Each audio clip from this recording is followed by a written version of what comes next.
एक दिन कालू के घर शाम के वक्त डोरबेल बजती है। लगता है न्यूज़पेपर वाला आ गया है। ये बोलकर जैसे ही कालू बाहर जाकर न्यूज़पेपर उठाकर उसे पढ़ने के लिए खोलता है तो उसमें खून से लिखा होता है, आज तेरा आखिरी दिन भी खत्म हुआ। उल्टी गिनती शुरू कर दे क्योंकि मैं वापस आ गई हूँ। नहीं नहीं नहीं, ऐसा नहीं हो सकता, कुछ नहीं होगा मुझे। तभी एक चिड़िया साइकिल चलाते हुए घंटी बजाती है और एक अखबार कालू के ऊपर फेंकती है। कालू उस भूतिया चिड़िया की आत्मा को देखकर डर जाता है और डरते हुए उस अखबार को खोलता है। मैं वापस आ गई हूँ और तुझसे बदला लेकर ही रहूंगी। नहीं नहीं नहीं नहीं, ये सब झूठ है माँ, जल्दी बाहर आओ। क्या हुआ? तुम इतनी आवाज क्यों लगा रही हो? देखो इस अखबार में खून से क्या लिखा है। कालू के कहने पर सुंदरी कौवी उस अखबार को पढ़ती है जिसमें नॉर्मली दैनिक समाचार लिखा हुआ था। कुछ भी तो नहीं लिखा, कोई खून वून नहीं है। तुम पागल हो गए हो क्या? जाओ थोड़ी देर जाकर सो जाओ। ये सुनकर कालू कौवा सोने के लिए चला जाता है। कुछ देर बाद जैसे ही कालू अपनी आंखें खोलता है तो उसके सामने भूतिया टूनी चिड़िया की आत्मा होती है। क्यों कालू, नींद पूरी हुई या नहीं? चल कोई बात नहीं, मैं वापस आ गई हूँ, तुझे हमेशा के लिए सुला देती हूँ। मुझे छोड़ दो, अरे छोड़ दो मुझे, भगवान के लिए मुझे बख्श दो, मैं मरना नहीं चाहता। मरना तो मैं भी नहीं चाहती थी, तूने मुझे मार दिया, इसलिए मरने के लिए तुम तैयार हो जाओ। ये कहते ही भूतिया टूनी चिड़िया की आत्मा कालू को जान से मार डालती है। जिसके बाद भूतिया टूनी चिड़िया की आत्मा हरी तोता के घर आगे साइकिल की घंटी बजाकर अखबार फेंकते हुए बोलती है, अखबार ले लो, ताज़ा अखबार ले लो, खबर पढ़ लो, ताज़ी ताज़ी खबर पढ़ लो। आवाज सुनकर हरी तोता अखबार को जैसे ही पढ़ने के लिए खोलता है तो उसमें खून से लिखा होता है, तेरा समय भी पूरा हो चुका है, अब तुझे तेरे कर्मों की सजा जरूर मिलेगी। चंद पल की जिंदगी जितना जीना चाहता है जी ले, क्योंकि मैं वापस आ चुकी हूँ। टोनी नहीं नहीं, वो नहीं आ सकती, उसे तो हमने ठिकाने लगा दिया था। और ये खून से लिखा हुआ अखबार यहाँ कैसे आया? कहीं वही तो ये देकर नहीं गई, इसका मतलब वो यही कहीं है। हरी ये बोलकर जैसे ही मुड़ता है तो उसके पीछे भूतिया टूनी चिड़िया की आत्मा को देखकर वो बहुत डर जाता है। सही बोला, तू मैं यही हूँ तेरे पास, पर तूने मुझे अभी तक याद भी नहीं किया। खैर, वैसे भी कोई अपने गुनाहों को इतनी जल्दी भुला भी कैसे सकता है। मुझे माफ कर दो, मैंने जो तुम्हारे साथ किया उसके लिए मुझे माफ कर दो। मेरा परिवार है, उनके खातिर छोड़ दो। जाऊंगी, जरूर जाऊंगी, लेकिन तेरी जान लेकर जाऊंगी, तुझसे अपना बदला लेकर ही रहूंगी। मेरा भी तो परिवार था, मुझे भी उनके साथ रहना था, मेरे बिना कैसे रह रहे होंगे ये सोचा तुमने? क्या तेरी माफी से वो सब चीज मैं भूल पाऊंगी? नहीं, बिल्कुल नहीं। हिसाब तो पूरा तब होगा जब मौत के बदले मौत दी जाएगी। ये कहते ही भूतिया टूनी चिड़िया की आत्मा उसके पेट में चाकू मार देती है। मार डाला, इसे भी मार डाला, अब बस बंटी कबूतर बचा है, उसे भी ठिकाने लगा दो, तभी मेरा इंतकाम पूरा होगा। अब वो बंटी को भी इसी तरह न्यूज़पेपर देकर उसे मारने वाली होती है कि तभी उसकी पत्नी टुनटुनी उसके सामने आकर उससे कहती है, नहीं नहीं, मैं तुम्हें अपने पति को मारने नहीं दूंगी, तुम्हें जो कहना है मुझसे कहो। मैं निर्दोष पक्षियों को नहीं मारती, बेहतर होगा तू मेरे सामने से हट जा, आज इसकी किए की सजा इसको देकर ही रहूंगी। तुम्हारा पति कोई दूध का धुला नहीं है, इसकी कड़वी सच्चाई मैं तुम्हें आज बताती हूँ। 1 साल पहले की बात है, मैं टूनी अखबार बांटने का काम किया करती थी। ऐसे ही एक दिन सारे अखबार मैंने बांट दिए, तभी बॉस कालू ने बोला, अरे बंटी तो आज रात को नहीं आ पाएगा, तो हमारे न्यूज़पेपर दूसरे डिपार्टमेंट तक कैसे डिलीवर होंगे? अगर ये पेपर रात में नहीं पहुँचे तो सुबह भी पक्षियों तक नहीं पहुँच पाएंगे। जो ये काम करेगा उसे मैं एक्स्ट्रा चार्जेस दूंगा। अगर मैं इस चीज के लिए हाँ कर दूं, तो मैं माँ की आंखों का इलाज करवा पाऊंगी इन पैसों से। सर, मैं करूंगी ये काम। फिर टोनी बॉस से एड्रेस लेकर रात में न्यूज़पेपर के बंडल को लेकर दूसरे डिपार्टमेंट जाने के लिए निकल जाती है, लेकिन रास्ते में बंटी, कालू और हरी उसे रोक लेते हैं। छोड़ दीजिए मुझे सर, आपको शर्म नहीं आती? अपने ही ऑफिस के एम्प्लॉय के साथ आप बदतमीजी कर रहे हैं, जाने दीजिए मुझे। ये कहकर टोनी चिड़िया वहाँ से भागने लगती है। तभी वो तीरों से चाकू मार के उसे जमीन में दफना देते हैं। बताओ क्या गलती थी मेरी? सिर्फ अपनी माँ का सोचकर मैं उस रात निकली, लेकिन इन दरिंदे पक्षियों ने, जिसमें तुम्हारा पति शामिल था, उन सब ने मेरे साथ गलत किया और मुझे मार डाला, इसलिए मैंने मार डालूंगी। ये बोलकर भूतिया चिड़िया की आत्मा उसके पति बंटी को भी मार डालती है और अपना बदला लेकर वो हमेशा के लिए चली जाती है। शाम के वक्त टोनी चिड़िया और सुंदरी कौवी अपनी बिरयानी का ठेला लेकर जा रही थी।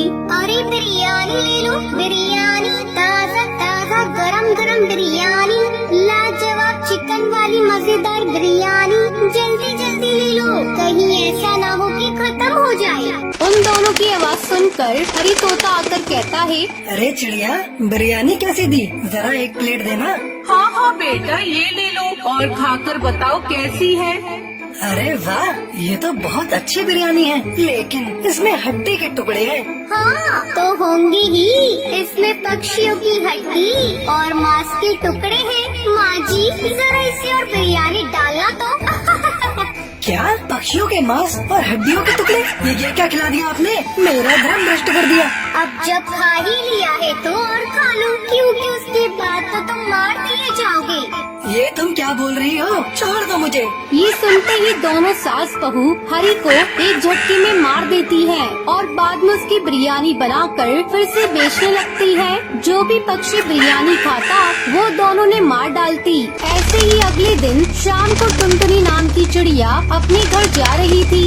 अरे आज कुछ पका हुआ मिल जाता तो घर ले जाती, खाना नहीं पकाना पड़ता, आज वैसे भी बहुत थक गई हूँ। तभी टुनटुनी बिरयानी बेचने वाली भूतिया चिड़िया की आत्मा को देखती है। अरे बहन, जरा 1 किलो बिरयानी पैक करना और 1 प्लेट खाने के लिए देना, बहुत भूख लग रही है। तभी सुंदरी कौवी उसे बिरयानी खाने के लिए देती है।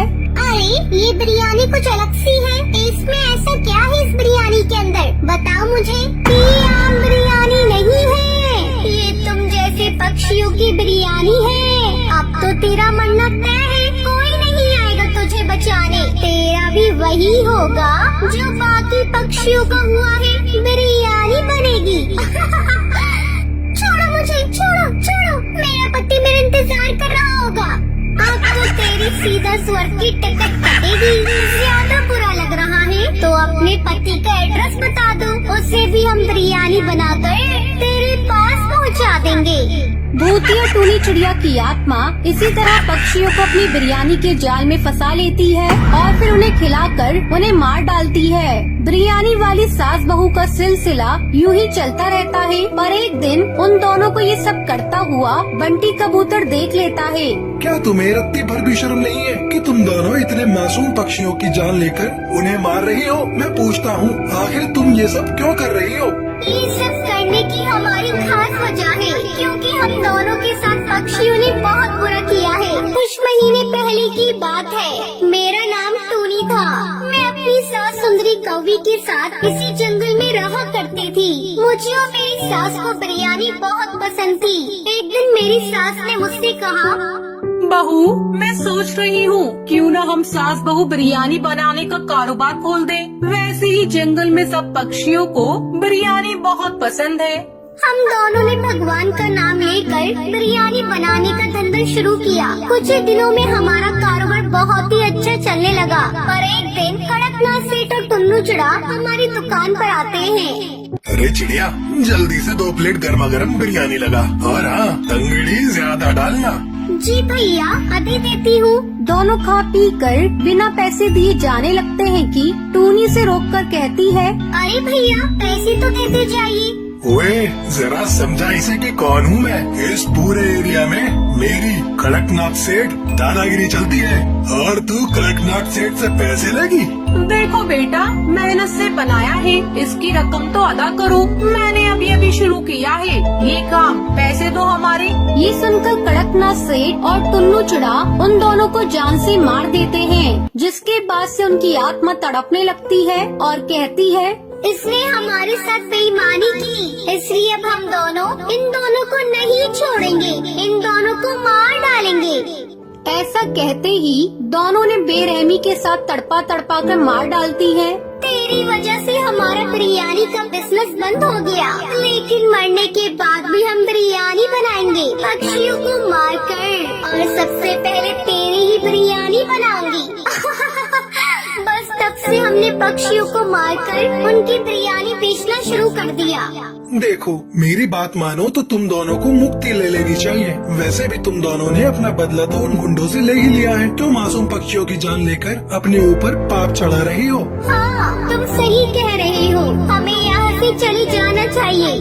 ऐसा बोलते ही उन दोनों भूतिया चिड़िया की आत्मा को मुक्ति मिल जाती है और वो हमेशा के लिए चली जाती है। गोरखपुर जंगल में टूनी चिड़िया नाम की एक चिड़िया रहती थी। वो जंगल के सरपंच कड़कनाथ सेठ की बेटी थी। टूनी चिड़िया जंगल के कालू कौवे से बहुत प्यार करती थी। कालू कौवा जंगल में गोबर उठाने का काम करता था। एक दिन, कालू कौवे, मुझे डर है कि मेरे पापा हमारे रिश्ते के लिए तैयार होंगे या नहीं। मैं तुमसे बहुत प्यार करती हूँ, मैं तुम्हारे बिना नहीं जी सकती। तो टुनी, हम दोनों छुप कर शादी कर लेते हैं कल नदी के पास वाले मंदिर में। हाँ कालू कौवे, ये सही रहेगा हम दोनों के लिए। अगले दिन टूनी चिड़िया तैयार होकर मंदिर आ जाती है। फिर वो कालू कौवे के साथ शादी कर लेती है। तभी मोंटू कबूतर उसे देख लेता है। अरे, ये तो कड़कनाथ की बेटी टूनी चिड़िया है। ओहो, इसने तो जंगल के गोबर उठाने वाले कालू कौवे से शादी कर ली। ये बात मुझे कड़कनाथ सेठ को बतानी होगी। फिर वो कड़कनाथ सेठ को सब बात बता देता है। वो गुस्से में उड़ता हुआ मंदिर आता है। टूनी चिड़िया, ये तूने क्या किया? तुझे जरा भी शर्म नहीं आई? अपने बाप का नाम मिट्टी में मिलाते हुए तू एक गोबर उठाने वाले कौवे से शादी कर रही है? कड़कनाथ सेठ, ये मेरी बीवी है, आप इसके साथ ऐसे बात नहीं कर सकते। तेरी इतनी हिम्मत हमारे साथ ऐसे बात करेगा? मैं तुझे नहीं छोड़ूंगा। पापा, मैं कालू कौवे से बहुत प्यार करती हूँ, हमें जाने दो, हमें माफ कर दो। कड़कनाथ सेठ अपने आदमियों को कालू कौवे को मारने का आदेश देता है। वो कालू कौवे को बहुत मारते हैं और उसकी लाश नदी में डाल देते हैं।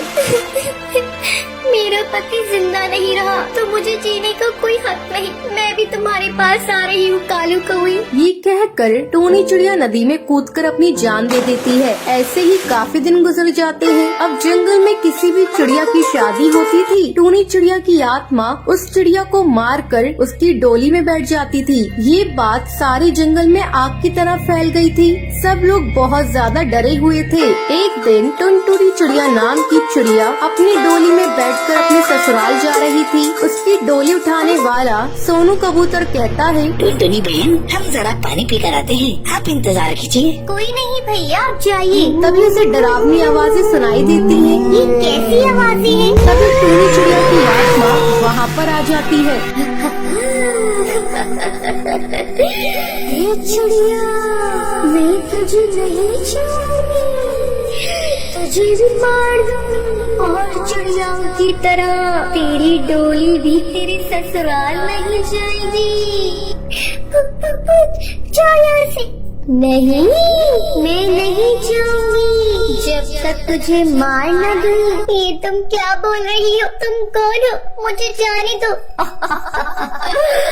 ये चिड़िया, मैं तुझे नहीं छोड़ूंगी, तुझे मार दूंगी। जैसे मुझे मारा गया था वैसे तुझे मार दूंगी, तेरी शादी भी होने नहीं दूंगी। ये तुम क्या बोल रही हो? तुम कौन हो? मुझे जाने दो। नहीं, मैं तुझे नहीं छोड़ूंगी। मेरे पति को मार दिया, मुझे उसके साथ जीने नहीं दिया। मैं इस जंगल की किसी भी चिड़िया को दुल्हन बनने नहीं दूंगी।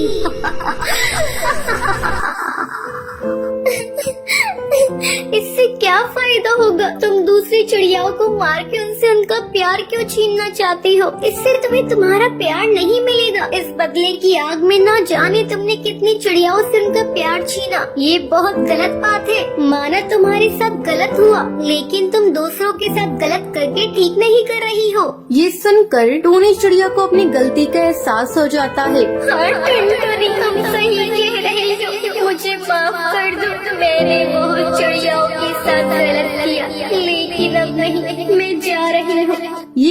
देखकर टूनी चिड़िया की आत्मा वहाँ से चली जाती है। अब उस जंगल में खुशी खुशी चिड़ियाओं की डोली उनके ससुराल जाती